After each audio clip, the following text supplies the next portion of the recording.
With Facebook a little longer, it's also now facing criticism over its filtering of news sources that some activists are calling a form of censorship. One organization, which is called US Conservative Leaders, claims the suppression of right-wing news on social media has reached crisis point.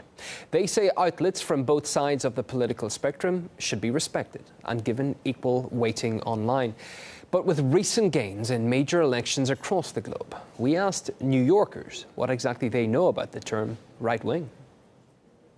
Sunday's elections in Austria were the latest example of a shift to the right in Europe's politics. This shows that the far right wing has won. It's prevailed. Polls in Germany predict that a far-right party will enter parliament. The term right-wing is being used pretty liberally these days. We decided to ask Americans, what does far-right or right-wing actually mean? Let's see what kind of answers we get. What does far-right mean?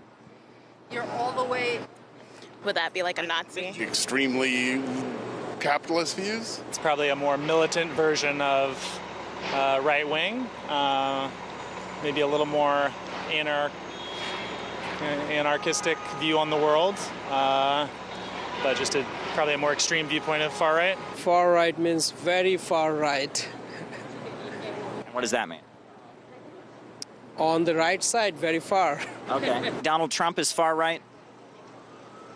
I think he's trying to come to the center because he has to administer, right? He was more far right before he became the president. I think he's all over the place, to tell you the truth. I don't know that he has an ideology other than Donald Trump. No, not necessarily.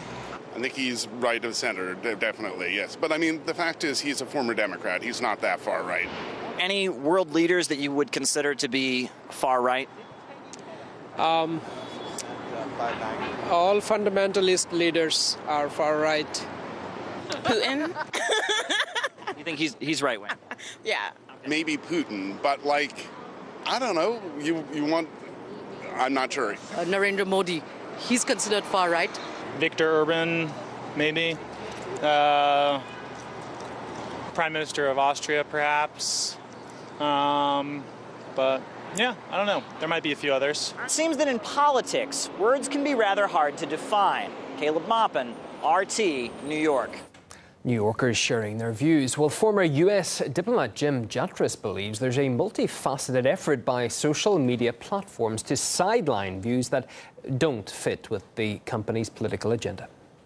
I think there's a real concern that conservative voices are being discriminated against in social media, not only Facebook, but Twitter, which I use quite a bit, and Google. And the idea would be to marginalize or stigmatize conservative voices as somehow being beyond the limits of legitimate discussion. And we also have practices what they call shadow banning, where there's ways to downgrade content if it's politically not correct, so that it has fewer viewers. They try to demonetize conservative voices so that they can't actually support their platforms in the way that voices on the left are able to do it, which evidently is more acceptable in the circles in which the managers of these platforms operate.